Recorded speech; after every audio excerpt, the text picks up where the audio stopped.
We're carrying on with our coverage of the 2020 season of the SASBK series with the NGK spark plugs and, of course, all the bikes on Bridgestone tyres at the moment. And we're going to chat to Dave Mcfadden all the way from Cape Town, the man who's actually leading that championship at the moment. Got him on a Zoom call. Dave, great to have you on the line. And fantastic for our series, the way it's kicked off this year with our new sponsors. And, of course, a great result for you the first two rounds at Swartcourt. Yeah, I mean, it's been a really good start to the season to take the double win at the first round and come out of the second round of the season leading the championship. I must say, I think a big part of it, obviously, you know, one of it is riding the new 2020 Yamaha R1. It's a really nice bike and I adapted to it quickly and we got it straight on pace. But I think the biggest thing that kind of helped us, especially at the first round, get to winning quickly, the Bridgestone tyres just seemed to work for me straight away. And all work well with the Yamaha together. The package just seemed really good. So it's nice to have the guys behind the series, having Bridgestone behind the series now, and also NGK. It's nice to have some support, and yeah, it's good to see the series is growing again. And each race we've got a couple more riders. It's definitely more competitive. The races are closer. The riders, there's not one guy running away with 10-second gaps, and I think that's what you want. You want kind of that anyone can race and any privateer can still win a race. You don't have to have these factory bikes and things like that. So yeah, it's exciting, and I look forward to get back to racing, and hopefully we can be stronger than we were. Eh? Well, I'm sure your competitors are hoping to race as well, because we're looking forward to a great season. Dave, I spoke to the other guys that you're racing against at the moment, and it seems like most of them came from a motocross background. Started off with a mini cross, little 50s and so on. So I suppose not much difference for you. Yeah, I think like most of the riders, I started off the same. You know, I think at the age of 3, I had a little QR50 and then had the PW50s to race, and kind of went through all the small classes, raced 60s and 85s. And I raced motocross from the age of about 3 up until 18. I think really only in about when I was 16, 17, 18, the last few years that I raced, I kind of took it serious and thought, you know, I want to do well at this, or I want to make racing motorbikes a career. Before that, it was just, you know, probably say a hobby, you know, go down on the weekend and go ride for some fun and be with your mates kind of thing. But as you get older, you start realizing that there's a life out of this, or you want to make a life of it. So, and it was always my goal and everything was always to race motocross and be a professional motocross racer. But somehow I turned to the tar. Well, I must tell you, we used to come down to Cape Town and film on the short circuit there, the karting circuit, the annual 8-hour event. And this name popped out suddenly in the results. Person I'd never heard of was Dave Mcfadden. And we were saying, who's this McFlash guy, you know? So you kind of made your debut, I suppose, on those little 150s. Yeah, I think without even realizing that was kind of the start of my road racing career.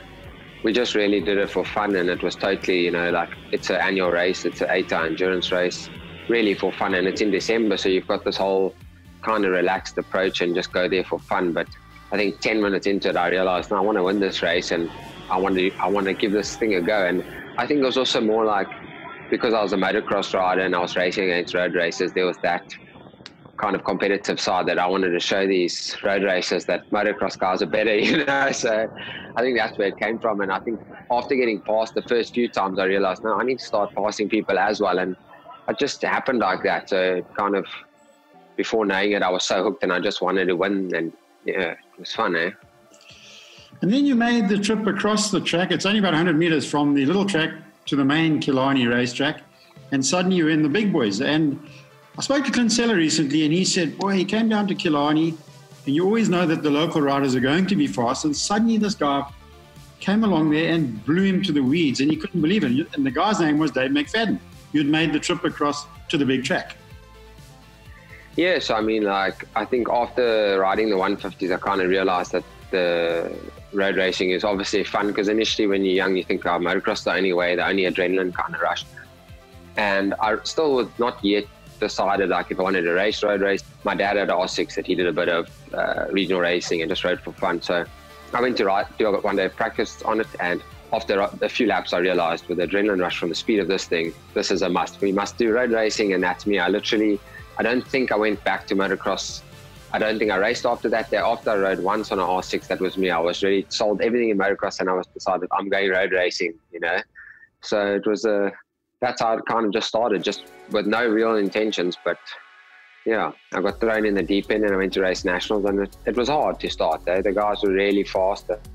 But in the beginning, you know, everyone was really helpful. I mean, everyone I race against now, when I started, helped me with my career with some advice or some tips on track, or got to follow them for a lap, from Stephen Undal, Clint Sellers, Lance, Sheds. All of them have actually kind of helped me get to where I am now. And it's awesome. Now we're all racing together. There's always been a thing that when you go to race in Cape Town at Killarney on the national circuit, suddenly you got these guys are so fast on their home tracks. Did you find that was in the beginning that you were definitely better at home, and it took you a while to get used to the national circuits and be a competitor at the other tracks? Yeah, definitely. I think when we started off Cape Town, I think Cape Town's one of those tracks where it's actually like, to go fast, it's about the correct line and how to miss the bumps and so on. So, and then you don't kind of have that advantage when you go to another track, you know. So I think fortunate enough, what helped me, because of racing motocross, I learned another track quite fast, but you don't have the knowledge of what's the right thing or not the right thing to do. And I did notice, like in my first year racing, I was very inconsistent in the sense I could go to a certain track, Swartkop, so straight away I went fast. Other tracks like Kisa, I was totally lost for a day. So it was quite interesting it took me a lot of time to understand and to find the advantages of each track, and, you know, how to get to pace as quick as the other guys were. Well, certainly at that time, national racing was really pumping, and you joined straight in there and did really well. Then you decided, no, I'm going to leave South Africa for a bit and go and race overseas. Yeah, I mean, so I raced the 600 for 2 or 3 years in South Africa, and did a few rounds on the 1,000, and decided, no, like when the opportunity came, I must go. And I was fortunate enough to go in 2012 to race in my first round was in Misano and the World Superstock with Pedercini Kawasaki.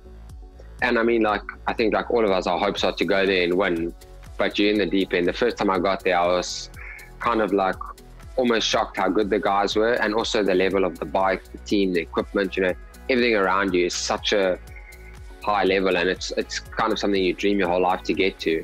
But we did well from our first go. I mean, I crashed quite a few times before the first race, just trying to like ride a bit out of my skin, just to like, you know, your mind's telling you have to prove yourself, it's now or never type thing. I was fortunate enough to be, I think I qualified 10th, maybe finished 10th or 9th in the race, and one of the practices I was faster, so I kind of made a bit of a name for myself in the first go. So that was pretty exciting, like, and that's kind of, then after that, I just wanted to make it and race overseas against the guys. I don't think many of our fans and other riders in South Africa realize just how difficult it is to get on an airplane and go and race overseas. Not just the racing, it's everything that goes around it. The lifestyle, the food, the traveling. It's not easy, is it? Yeah, no, I mean, it's a big, especially from South Africa, it's a big ask, you know. Obviously, when you first go over, we're flying in and out just for the race, and the first few rounds you get there, you're always tired because you're not used to all these travels, and you're taking the cheapest flight and it's the longest flight, and, you know, there's all of that goes with it. And, you know, all, like you say, the unknown of the food and all this, and the different lifestyles of waking up, and you're out of your training routines. And so when you first get over, it is kind of a big ask as a rider to come from South Africa and go there and try to perform at your best, and at the same time take this all in, that you know, you're not even, we hardly get to often, how do I say it, often even watch World Superbikes or so on live. You know, we've had it a few times in South Africa, but I think growing up as an Italian or Spanish, you go to 2 or 3 races a year, watch it, and then if you go race it, it's not like we get to the first time, you're trying to focus on racing, but you're also trying to look up to the guys you've been watching on TV because it's so exciting and so awesome. So in the beginning, it's definitely a lot to take in from that sense. And I think that's also what makes it, I must say, if anyone has opportunity, if you can go once or you can go 100 times, you have to go. And it's just, if you love racing, it is everything. So. And then, Dave, you've come back to South Africa the last couple of years, doing it pretty much on your own. I see you prepare your own bikes. I mean, we went to put some stickers on your bike the last round, and they wouldn't stick properly because you had literally painted the bike yourself with spray cans. You know, a lot of guys, they just send it off to the spray booth and get it done and pay for it. You're doing it all yourself. Yeah, I mean, I've always been kind of like to kind of do my thing, do everything myself. You know, I was fortunate when I raced the 600 in South Africa, and the year we won the championship, I actually had Dave Freeman working with me, and that obviously I learned so much knowledge from Dave and from all my experience overseas. And you know, my business is around my racing. So I think the image is I want to prepare my bike. I want to win on the bike I prepared, so that if I work on a customer's bike, it's to show them if I can trust in my own bike, then everyone kind of should, you know what I'm saying? So that's always what it's been. And I suppose, you know, it also goes down to budget. We don't really have a endless amount of budget to pay for all these things. So when I look at it, I go, it's a few thousand rand to spray the bike. I'd rather buy tires and spend 100 rand on a can and go racing. So I've always, you know, I'm not really into the overly flash things. I just want the best bike I can have within our budget and do the best, you know. So yeah, I think that's what it's about. But I do enjoy doing everything myself. I enjoy preparing the bike, and it's as much of a almost pleasure to prepare the bike as to race the bike for me. I also saw your name come up in the Cape cycle race recently. Take us through your training regime, and it seems like you're a bit of a top cyclist as well. Yeah, so I mean, like obviously, like most most athletes, you know, for the racing, you need to train as much as possible. So through one of my personal sponsors, with the owner of RST Leathers, Johnny Towers, he's also an ex-cyclist in his day, and he was like, when we kind of started working together, he said to me, no, cycling is, you know, you need to cycle. The gym obviously helps to a point, but you need to cycle. So I got into it, and before you know it, it's like anything. I think being a racer, you get so addicted, and you know, I got a few times riding with guys, and then you train more and more and more too. And then I did a few races kind of off season just to keep busy, and it's just all of a sudden, the next thing I knew, I was almost as hooked at motorbike racing as bicycles. And now, I mean, last year I did a few races and got a lot better at it, and I raced a little bit of like our local crit series. And then somehow this year I've taken it way more serious. I ended up doing the Cape Cycle Tour. The week before the cycle tour, we did the Tour of Good Hope, which is like a 5-day stage race, and I managed to get on the podium. So it was like it's been really cool. I don't know, I say it's just to ride my motorbike, but I'm also as addicted as it. Now in lockdown, I think all I ever do is ride the bicycle, and we're racing in a virtual world, and it's quite exciting. It's just, I think once you race, you've got this competitive side you have to use, you know. So that's kind of, I never planned to be a cyclist as well, but it just happened. Well, it's incredible, I think. As we know, a lot of the top guys can cycle. Sheridan Moraes, for instance, won a mountain bike 12-hour race on his own doing that mountain. So you guys are all good at it. Obviously, 2 wheels is 2 wheels. Dave, any advice for up-and-coming riders? You've been through it now. You've been around. It's not like you're an up-and-coming rider anymore. What would you say to newcomers to our sport, particularly in superbikes? Yeah, look, I mean, obviously the most important thing is you need to give your all and do what you can to be on the grid. And I think it's like something a lot of people have the kind of mentality, if you can't ride for this team or you can't have this equipment, you're not there.